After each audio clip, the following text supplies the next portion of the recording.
A to Z here on Locked On Sports Atlanta, wrapping things up here on this Tuesday. Appreciate you guys spending your Tuesday with me. I don't know why I'm rushing through things and trying to get out of here so quickly. Maybe I like to hit it and quit it and get you guys your daily sports fix and move on. But make sure you check out all the great shows we got here on Locked On Sports Atlanta, Hitting Hard with John Chuckery, ATL Day Ones. Don't forget about our Braves postcast after every Braves game. And, of course, Locked On Falcons and Locked On Hawks. Braves get a win yesterday, 2-1 over the San Francisco Giants. They'll play again tonight. Spencer Strider going on the hill. Folks, what I tell you last time he took the hill, take the over on his K-prop. It was 5.5. He struck out 11. Now, his K-prop today at 6.5 and a little bit juicy. The over is around minus 135, meaning that you're going to pay $1.35 to win $1 back. Okay. And that's okay because I trust Spencer Strider. Let me just throw some numbers at you here real quick for him. First of all, the San Francisco Giants are averaging over 9 strikeouts per game on the road this year. More than enough. Strider's averaging 13.9, almost 14 Ks per 9 innings so far on the season. He's allowing his opponents to hit just 161 off of him. And clearly he's got strikeout stuff. The problem for him is Strider is averaging 89 pitches per start this year. Strikeouts require at least 3 pitches. So if you're going to strike out 7 guys, that's 21 pitches. If you strike out 10, that's 30 pitches. That's a third of all the pitches he's probably going to throw tonight on average. So his pitch count could get up high, get up there fairly quickly. And if he walks a guy or two, which he's not prone to do, his strikeout to walk ratio is better than 3-1. But if he does slip and walk somebody, that's an extra 4 pitches. They are being very cautious with Strider and they're monitoring him. So he's going to have to get to 3 or 4 by the 3rd inning in order to get over this 6.5. If he gets into the 6th, we're going to be good. Okay, he struck out 11 last time in 5 2/3. If he gets into the 6th, we're going to be good. The pitch count is worrisome, though. That's the only, flaw I can see in really where he might not get there. But he's got the stuff, and there's not a book on him yet. And as long as I'm at 6.5 and that's 7.5, I'm going to play the over. So that's the bet to make for the Braves tonight. The next bet to make is, what are the Hawks going to do this offseason? And boy, man, fans got some weird takes out there on this stuff.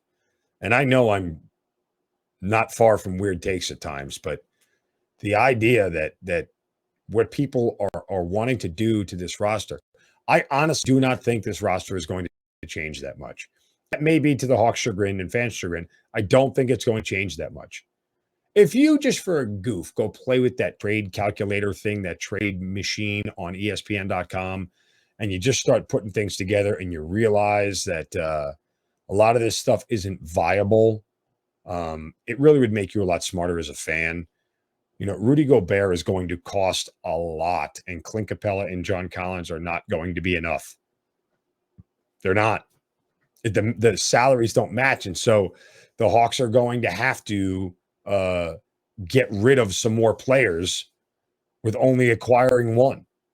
It makes it very difficult. This is not a good situation for them.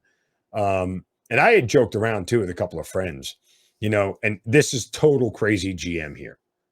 But just in a fantasy world for a minute, ask yourself this question. If there was a way you could pull off a deal, Donovan Mitchell for Trae Young, straight up, would you do it? And I'll put that question on my Twitter poll. I'm just curious. If there's a way you could pull off a deal, and I understand the money is different, and especially with what Trae's salary is this year, the way they structured his extension, the numbers are so far off, it's very, very difficult. That said, would you rather have Donovan Mitchell or Trae Young? Ask yourself that question in a vacuum. That's just my crazy GM spiel here. Not saying they should do it. I'm just curious and where it goes. But the Hawks are going to look to make moves, but it doesn't benefit them to give away everything.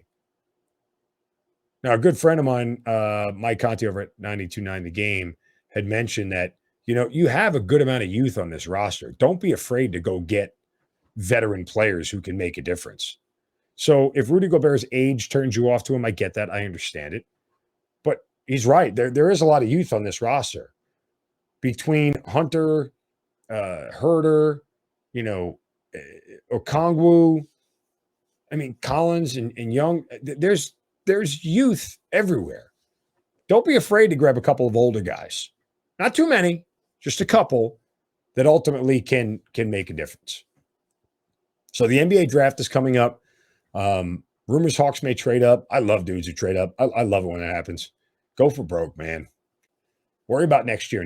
Go for broke. If you've got an opportunity to go up and get a player you really want, go for it. I appreciate that as a GM. I always have and I always will. I always respect the GMs who have the guts to make those kind of moves because they're not easy. And every time you make a move like that, you're putting your job on the line. So I totally respect that from a GM. If that's what the Hawks are going to do, it's going to be certainly worthwhile.